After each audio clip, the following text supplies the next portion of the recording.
Tower. This is Ghost Rider requesting a flyby. Negative, Ghost Rider. The pattern is full.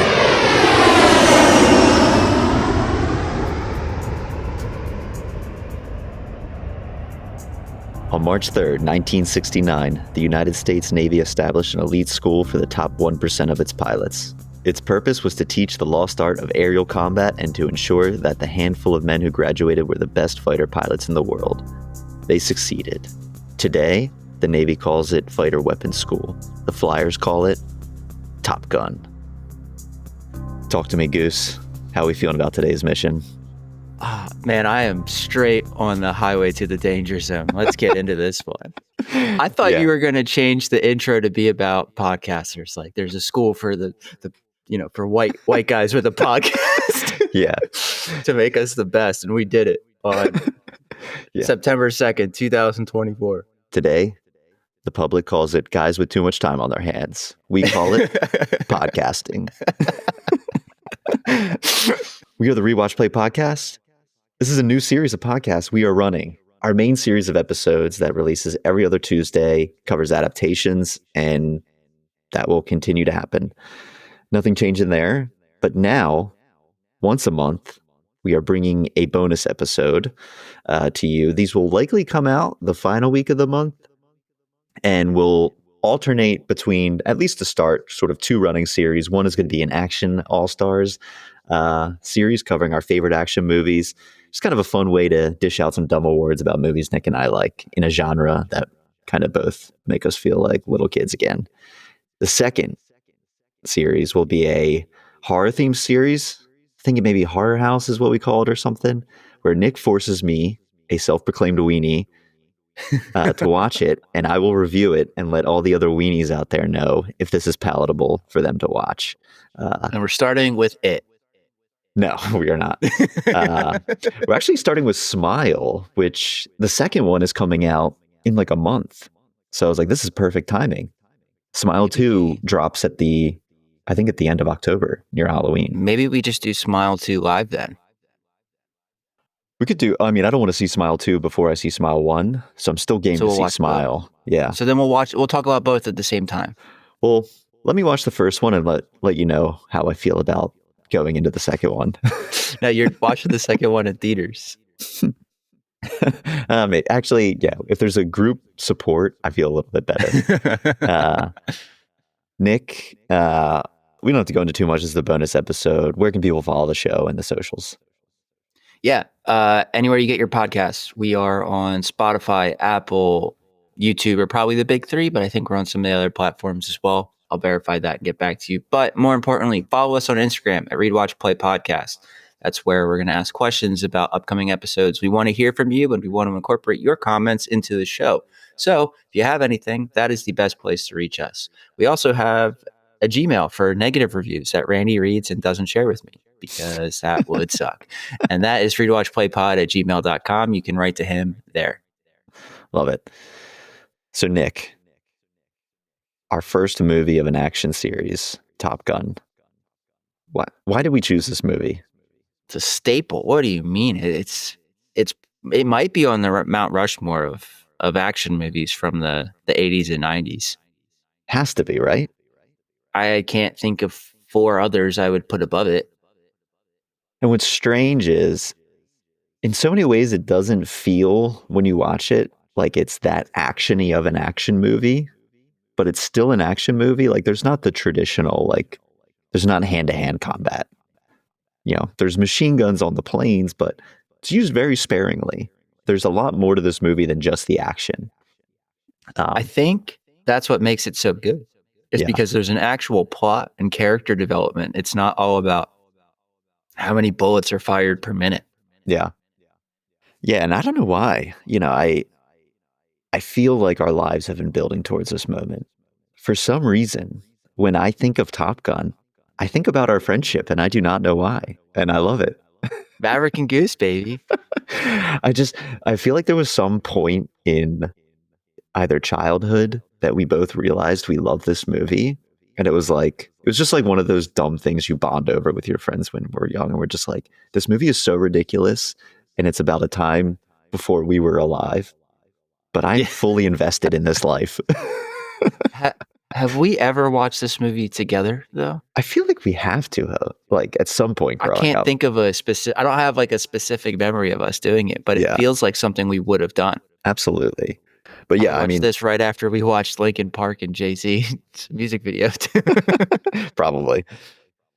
I mean, you were saying like it is so much more than just the action too, and I think it has so many of the hallmarks of an action movie, or at least what we came to understand as the hallmark. I mean, this was in the action boom of the 80s. Probably I would say maybe the defining genre of that decade of movies was action, because we had the rise of Arnie, we had the rise of Sylvester Stallone, we were getting, the Aliens movies, and this thing kind of injected all of it into this one where, you have the crazy theme and the score, the rogue hero whose name is literally Maverick.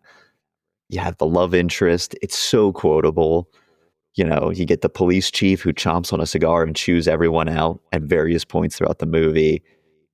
It's just like, I feel like it just took all of those elements and either brought them together and established them as like, this is what an action movie like can consist of or should consist of, that we like laugh and love about now.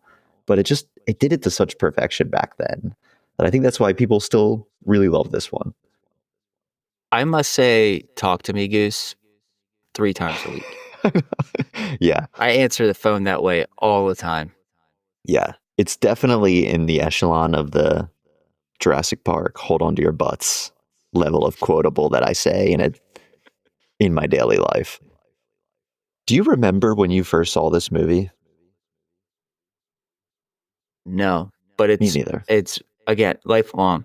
I had to have been fairly young, and that's the thing is you think about some of these action movies and they're either really gory or just overtly violent, and parents.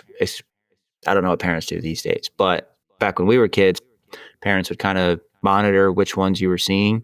Mm-hmm. You don't really get that in this movie. The only blood you see is a little bit on Goose when he dies. Yeah. Oh my God, it's And like face. yeah, and other than that, you're pretty removed from the violence because even when you're shooting down planes, it's not a super personal, like on-screen moment for like between a good guy and a bad guy and somebody dying. So I think that's another reason that Top Gun is really excellent is it's very accessible to people at a younger age who are into action. And it's good for kids because it's just fun. They're flying jets. Maverick's the cool guy. Yeah. And it's also got a plot so adults can enjoy it.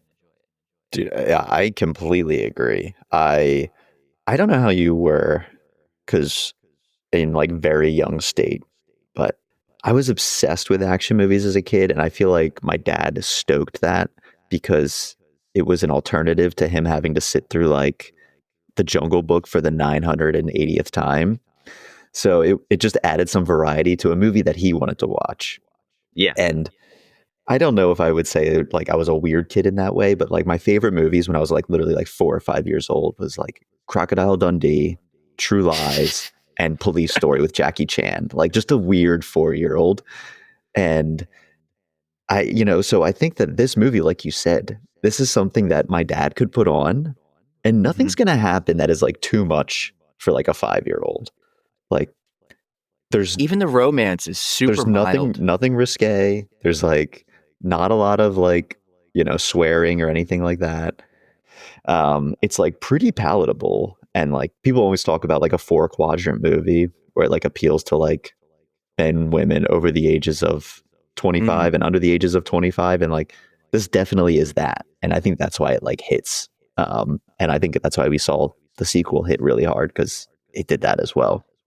Yeah, and honestly, first time I rewatched it in a while, it aged well too. There's nothing in there that really I'm like, ooh, that's not good anymore. No, It's all it ages spectacularly. straightforward.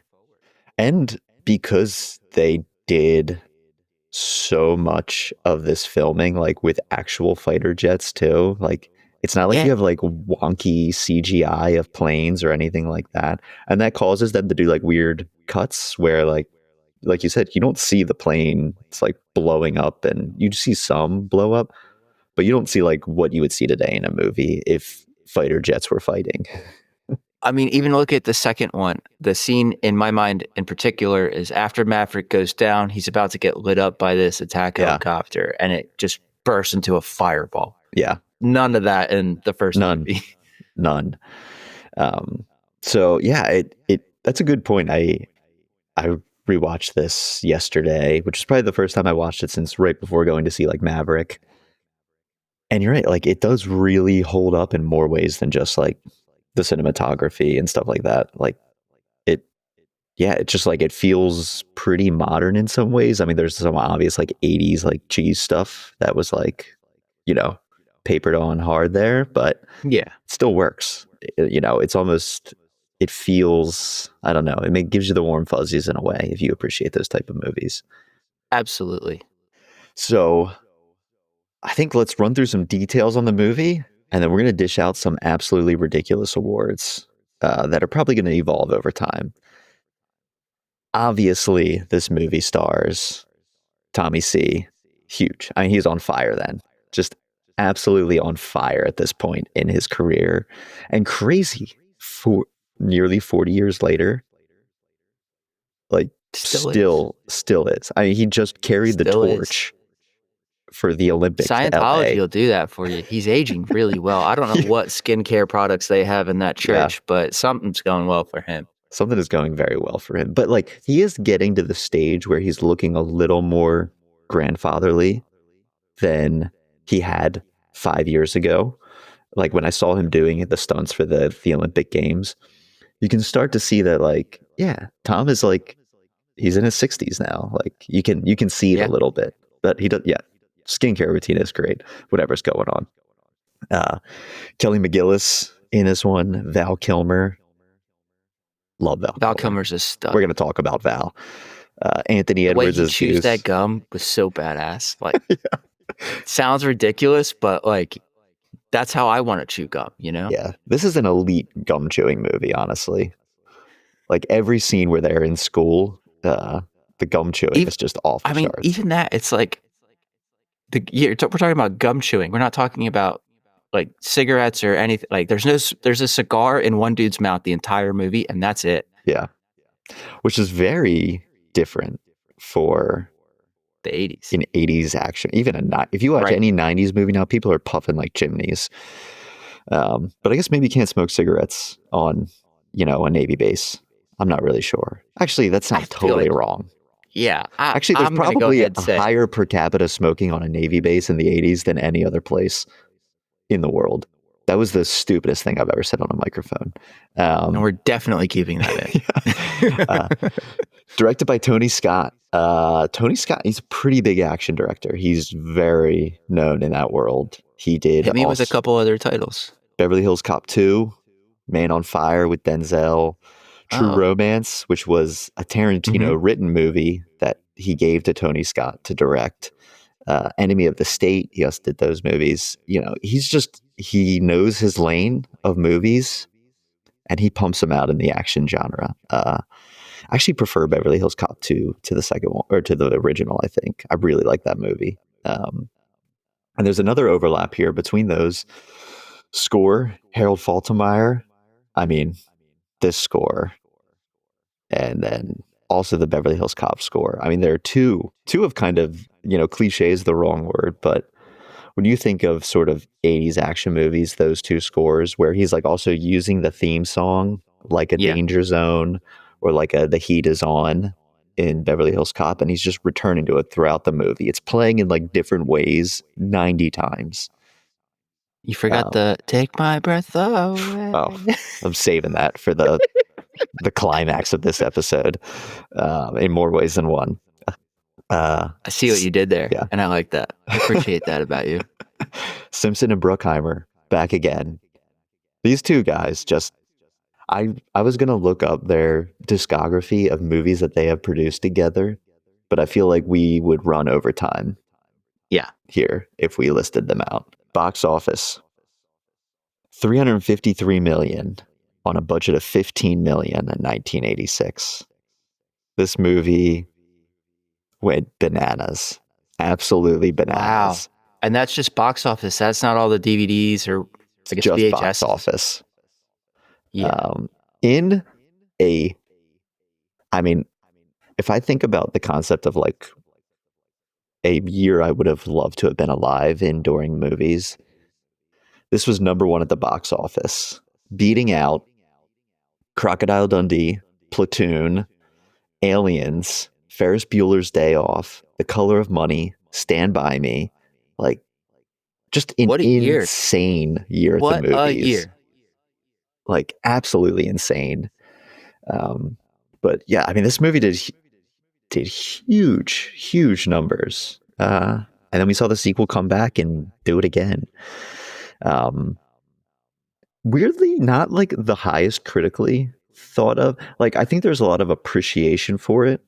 But I don't think anyone is like, this is a groundbreaking movie in terms of, the critic. It's everyone's just like, this is a good movie that does the things it does well, like to perfection.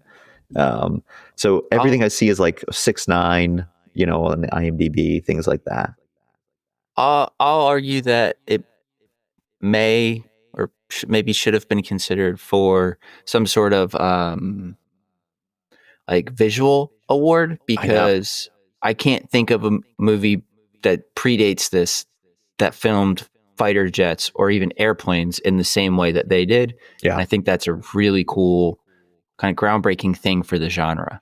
Yeah. I mean, we're 40 years later and we still don't have a stunt award, at the Academy Awards, which is crazy. Because this would have absolutely won. Maybe some competition with Aliens that year, but the fact that they're using real jets here is insanity.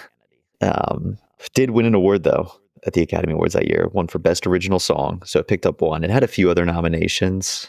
Let me look up what those nominations were. I don't think it got any of the like big nominations, like a director. I don't even know if Tom was nominated. Where the hell do you find these on IMDb? Technical specs, box office, details. I have no idea. I will say this about that movie. I have no illusions that Tom Cruise is the linchpin of that cast, but that was truly an ensemble performance. If every other performance had not been so great, we would not be having the same conversation. So while I do think Tom Cruise is the center of that and definitely the leading man, it's not all Tom Cruise there. Yeah. Whereas I feel like the movie that wins that award, whoever wins that award typically is like so far above everybody else. Unless it's just like the best movie of like the last 10 years. And that happens periodically. But that's why I don't think Tom Cruise would have won in Top Gun. Yeah. He wasn't nominated. I mean, that's a great point. This is a great ensemble, which I think is an award they're bringing next year, actually. But it was nominated for editing, best effects, and best overall sound. Did not win on any of those, but it won on the best original song. What a year. This was also the year I remember where Crocodile Dundee like showed up to the awards in just his alligator skin vest. Everybody's like, what is this Australian guy doing? I love it. You got anything else, or should we get into our awards? Now, I feel like we talk a lot about a book or a movie, or in this case, just a movie or an adaptation. I feel like we really do all of that just so we get to give out made up awards. We really do. Like that. So that is the crux of, I think, what we do here. And so we're just going to get right into it, I think. Yeah. Or we should get right into it. Yeah, I say we do it. So, and some of these we are playing with the term award as loose as you can possibly use it. Some of them are just discussion points. Hey, Nick, if anybody who wins one ever writes in, I will mail them the award. Yeah. I will go out, I will make it legit, and I will give it to them. So agreed. Just keep that in mind, Val Kilmer. First award. Nick, how good of a job does this movie do in setting the tone in the intro? I was hooked. Hook, line, and sinker. Yeah. As a child, as a adolescent, as an adult, you see that intro and you immediately know what this movie's about. And I don't think you really need any additional context. And you know me, I hate the show. Like, I'm all about show don't tell. I hate being told stuff. I hate exposition that's unnecessary. This is the perfect use of when, like, just on screen exposition is brilliant. Mm-hmm. Yeah. Because it's only on screen for 7 seconds. The title card. Yeah. Yeah. And it gives you all you need to know in, like, what was it, 3 sentences? Maybe 4? Yeah. Yeah. No, I appreciate that. And then we roll right into that. There's like that haze on kind of the runway. I don't know if they call it a runway on a base, but it's like sunset. It's always a runway. Yeah, I don't know. I didn't know if it was different when you're on like a boat or something. You know, sunset, the haze, you're having that like deep synth hitting, and you know you're just gearing up for Danger Zone at takeoff. It just sets the total mood. It was good. It was very good. 8 out of 10. I know, and I'm wondering, like, did they film all of these scenes in the same day? Because some of the sunsets, like, look so similar, but I'm also like, maybe that's just the West Coast. Could be. But yeah, doesn't get better than this. Next award. The Stone Cold Steve Austin Espresso Martini Award for scene you are most likely to say, "Oh, hell yeah," during. Nick, what scenes in this movie made you say, "Oh, hell yeah"? It's got to be the end when they go into the real world situation and they're all sweating bullets getting the briefing. You can see sweat on Val Kilmer, on the people leading the briefing, on Tom Cruise. Then they go get in the planes and you're like, this is not going to go well. Tom Cruise is going to do his own thing. What's going to happen to Hollywood? Nice, man. And then Tom Cruise comes in clutch as a teammate. You just go, and it's a, oh, hell yeah moment. Yeah. As like they finally like pull out victorious. Yeah, especially that's when you get the big, I mean, he says, "Talk to me, Goose," repeatedly throughout the movie. But this is where you think Maverick is losing it in this fight. And then he re-enters the fray. And the music just dwindles down. And you just hear him say, "Talk to me, Goose," before he goes in to save the day. And you're just like, oh, hell yeah. It works on so many levels. So many levels. This is why you need character development in action movies. Yeah. It works. Yeah. The beach volleyball is oh hell yeah in a different way, but we'll get to that. That was my backup seat. I was going to say that. Yeah. I also that's only the first of 3 scenes where they're all shirtless, right? Or at least 2. I mean, we get how many locker room scenes in this? Yeah, that's what I'm saying. There's a lot of towel action going on here. Lots of naked fighter pilots. Yeah. I think I would be very curious to know, filming minutes, how many of those Val Kilmer was in a white towel around his waist. Had to be 70% of the filming time. That's a fair point.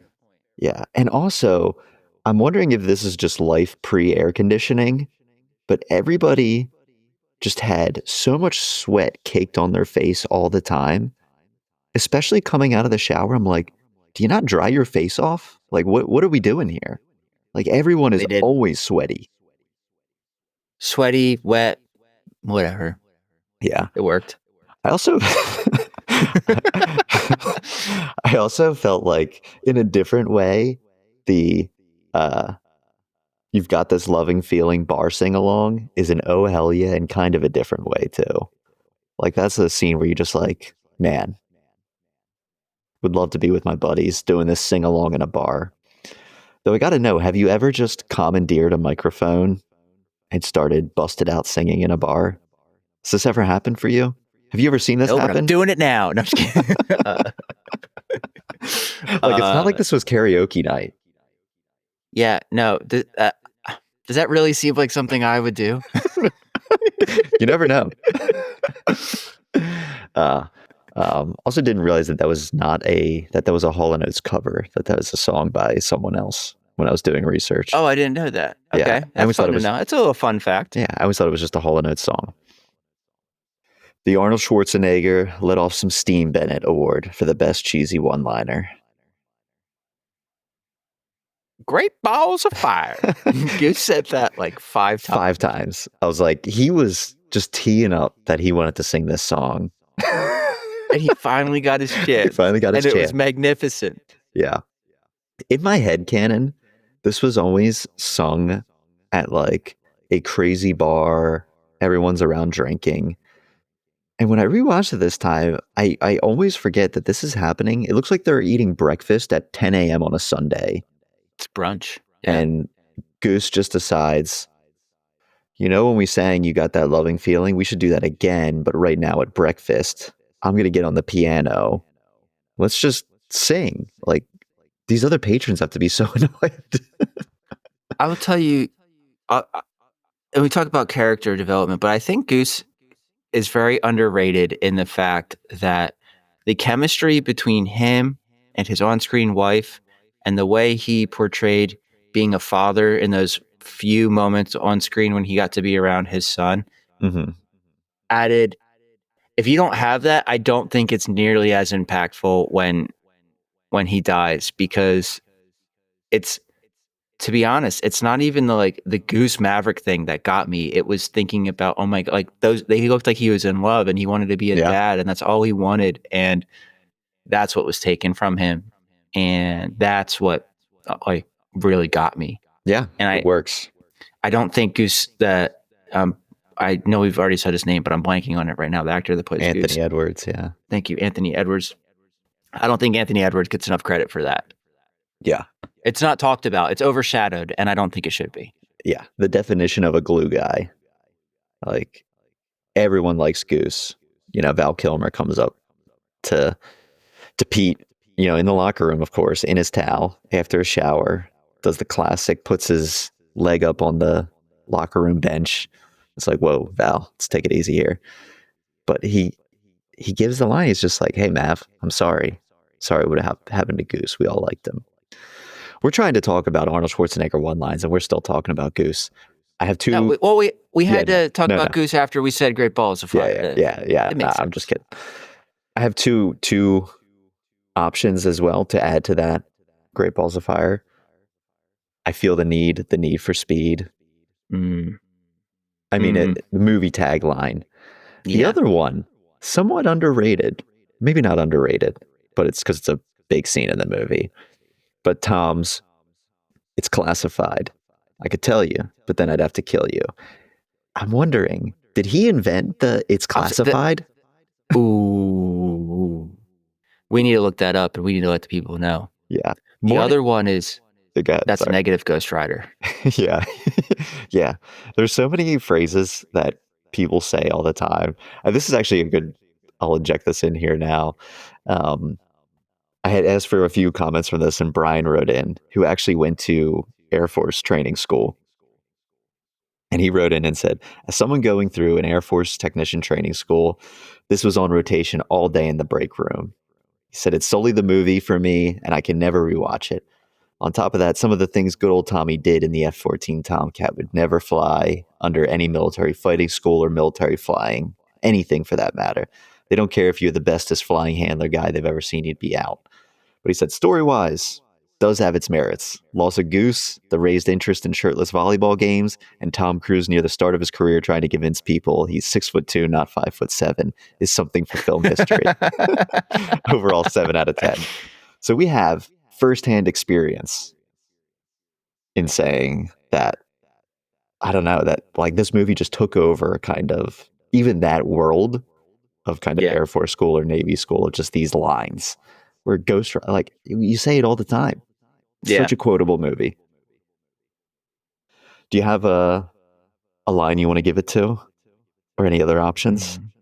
I'm going to give it to Talk to Me, Goose, because that's the one I hear most people use in real life most often. I also hear that's a That's a negative Ghost Rider a decent bit. Yeah. And maybe it's just I say that a lot. I don't know. And that's why I hear it.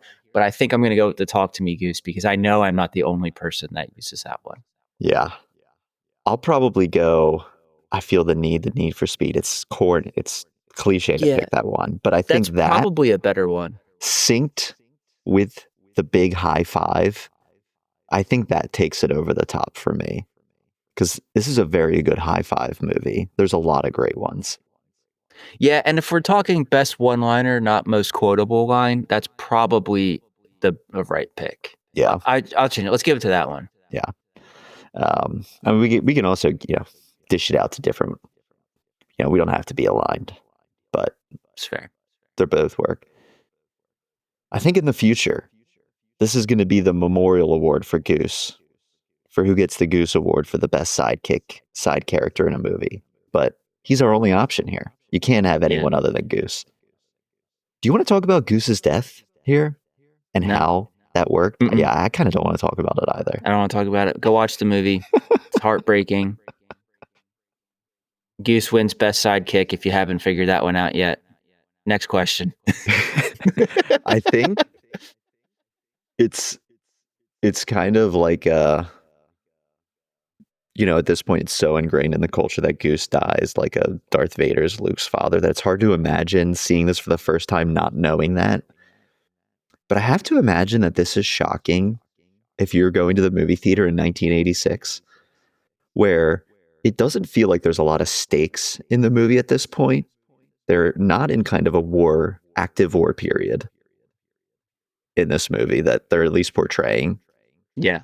And the tone is pretty light throughout the whole movie, that thinking of them getting into actual conflict doesn't seem likely. And even here, they're just heading out for training. So it's still kind of shocking every time that Goose dies. And you're like, damn. And you're just like, every time I rewatch it now, I'm just like waiting for when that scene's going to come. And it hits every time. It's devastating. Every time.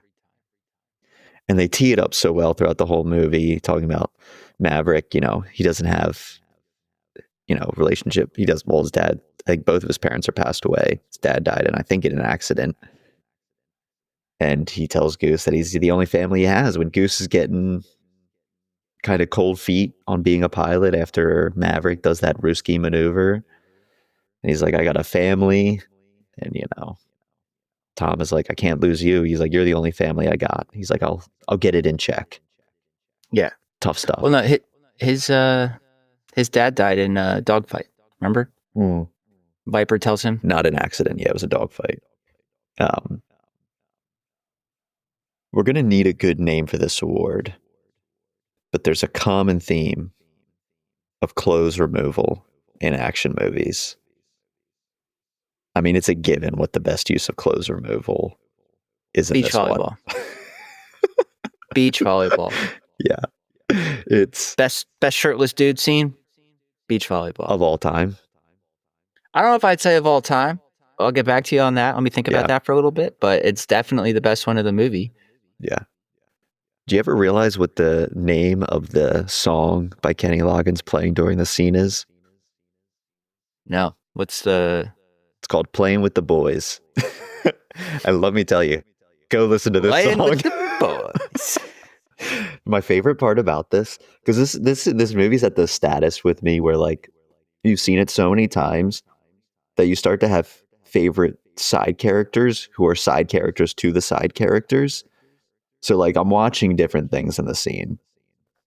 And like Goose's outfit in this is so different than everyone else. Where like everyone else looks cool and is wearing their like jeans rolled up, shirtless. Goose looks like he bicked his outfit out of like one of those shitty beach stores at Ocean City, New Jersey. Yep. Where it's like these awful swim trunks. Yep. And this like white tank top. I'm like, Goose's outfit choices are just wild in this movie. Love it. But kind of fits in today, especially when he's rocking that Hawaiian shirt tucked into the jeans. Like Goose. It doesn't get more Goose than that. You didn't need to go that hard on us. Normally with an action movie, we're going to talk about a villain and how good the villain was. not really a direct villain here. We have an antagonist in Iceman. You want to talk to me about how you feel about Iceman? Iceman did nothing wrong. Iceman didn't want Maverick to get him killed. That's why Iceman didn't like Maverick. Iceman was not mean to other people. Iceman was a He was mean to the solid dude. one guy doing reckless shit in fucking fighter jets. Like, Yeah. I don't think Iceman was wrong here. Hot take? I don't know. But yeah, it's the classic, because you can't even call him a villain in this movie, but he is positioned against Tom. He has a point throughout the entire movie. He's completely right about everything that comes out of Iceman's mouth. You can't argue with. And he just seems like a nice guy, honestly. Tom Cruise finally does the thing that Iceman's been yelling at him the whole time and just was his wingman and didn't go off and do his own thing in the end. And they saved each other and it worked out. And it's like, oh, maybe he had a point. Yeah.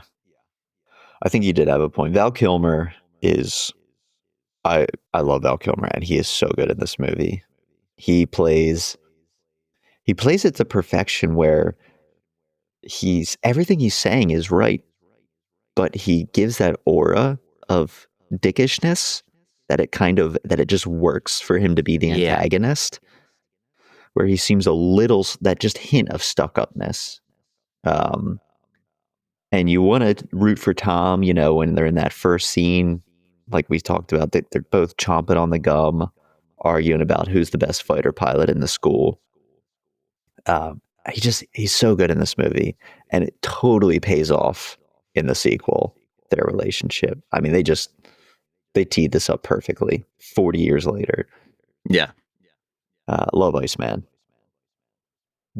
We'll normally also have a William Wallace Award for the quality of the rousing speech given. Not really a rousing speech in this one. Nah, not applicable here. No, I was thinking about where they could have done it. Before heading into that final battle, Viper could have had a moment to kind of get them into gear. They're heading into their first actual combat. And I was a little I was also confusing a scene, because they're giving out the Top Gun award.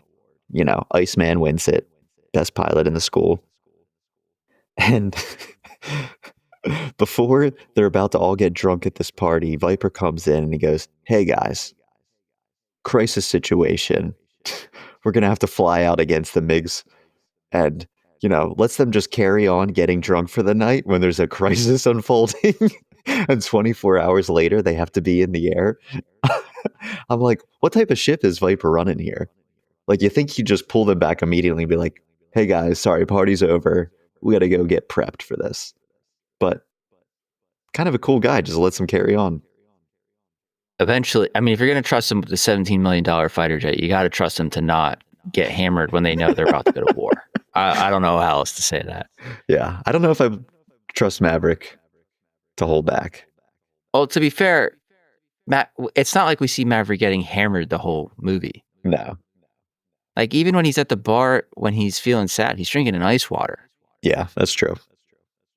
That's true. Yeah, and then Charlie comes in, they order a drink, and they don't even ever drink it, I would think. Yeah, I don't know. I would have liked one of those from Viper. Viper was very quintessential police captain, sergeant in this movie.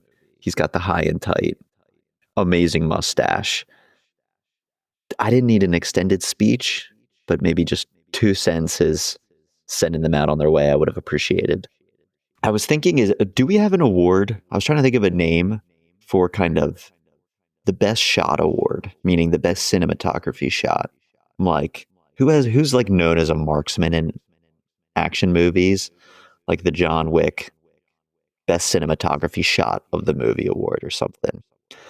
Because this is a gorgeous looking movie. I mean, there are some of those scenes where Tom's on the Kawasaki cruising around the Pacific coast at sunset.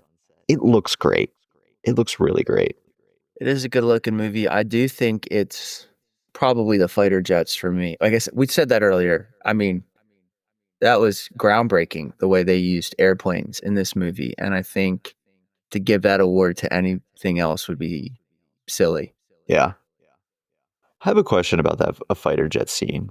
Do you think when Tom is blaring down the runway on his Kawasaki and gives the fist pump to the fighter jet, are you able to see like I feel like that's too much speed going on to like have a meaningful interaction with someone? Do you think that was just a fist pump for the cause? Yeah. Do you think he I mean, made eye there's no contact way. with the fighter jet? No. No. No shot. No shot. No. No, no, no, no, no. The Where's My Mind Fight Club Best Needle Drop Moment of the Movie Award. What's your favorite needle drop here?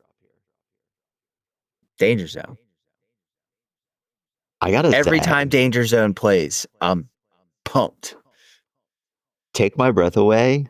That's a great one too, though. That's actually my favorite.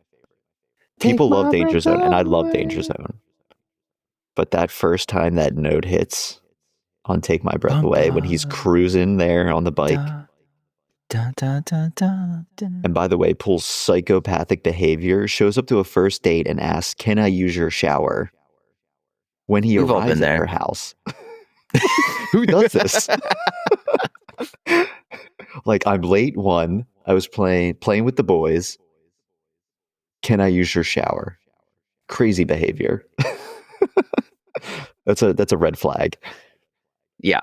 But I was most disappointed in the sequel that they didn't have Take My Breath Away in it, because that to me is my favorite song from the movie. But that's okay. I'll live. Maybe keep it in the original as it's his and Charlie's song, not his and I don't remember what Jennifer Connelly's name is in the new one. I pulled in some facts. So that's pretty neat. Best fact about the movie. Charlie's older man date at the officers club is the real life Viper, Pete Pettigrew. Crazy that his name is Peter Pettigrew, by the way. There's a lot of layers to what you just said. He is a retired Navy pilot and Top Gun instructor and shot down a MiG during the Vietnam War. He served as the technical consultant on the film. Pretty cool cameo. The bullshit line was ad-libbed by Val Kilmer, and everyone laughed in real time when he said it. Really? Yeah. In the last scene where Maverick is sitting at the counter and you see someone go to the jukebox and put the quarter in for You've Lost That Loving Feeling, they had to build a trench so it looked like Tom was taller than Kelly McGillis in the scene in the bar. No. So back to Brian's comment, just speaking the truth, that they had to really make it look like he was taller than her. Love those. 2 awards left here. How good is the sailing into the sunset scene here? Do we get a good closure to this movie? It's good, not great. Liked it? Yeah. I think there's some better ones in action movies. It's not the best. It's not bad. It's not bad. I mean, they literally shoot into the sunset in a jet, which is pretty cool. And I think I like the payoff that there's kind of closure to Maverick and Charlie. And you kind of see why that relationship didn't last when you get to the new one. You kind of get their closure moment. And I also really love the closure when Pete goes to Viper's house and they have that conversation. So I really like those moments at the end, and they're kind of rewarding for me on a rewatch in a movie where there's other scenes that like you think about initially. So good stuff there, but not the best in terms of action movies ever. What's our final award here? Greg Hinkson Rewatchability Award. 100 out of 100. Super rewatchable.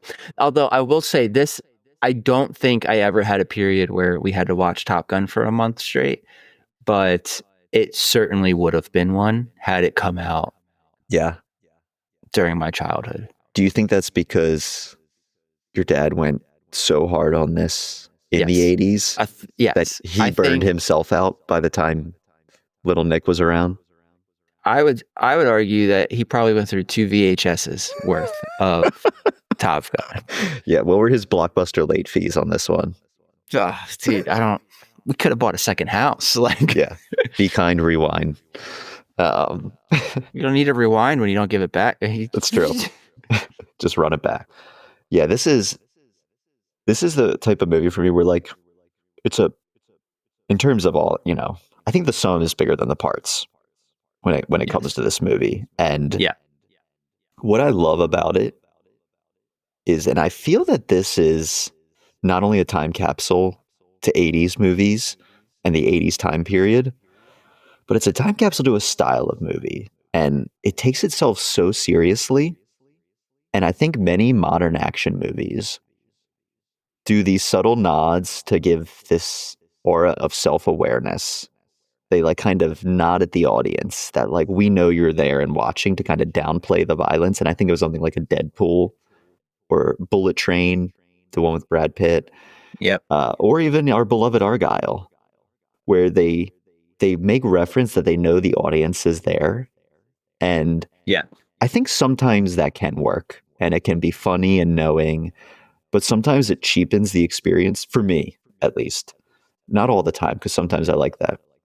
And this movie is a melting pot of cliches, and it does not feel it is a joke at all in any of the things it's doing. And I love that about it, that it is so earnest. It made the cliches. It did. You know what I mean? Like at the invented them. time, they weren't necessarily cliches, all of them. Yeah. So they were not cliche yet then. And they wrote the playbook. They did, in so many ways. And yeah, it just feels so sincere, like this movie. And I think that's why I really respond to it. So this is a highly rewatchable movie for me.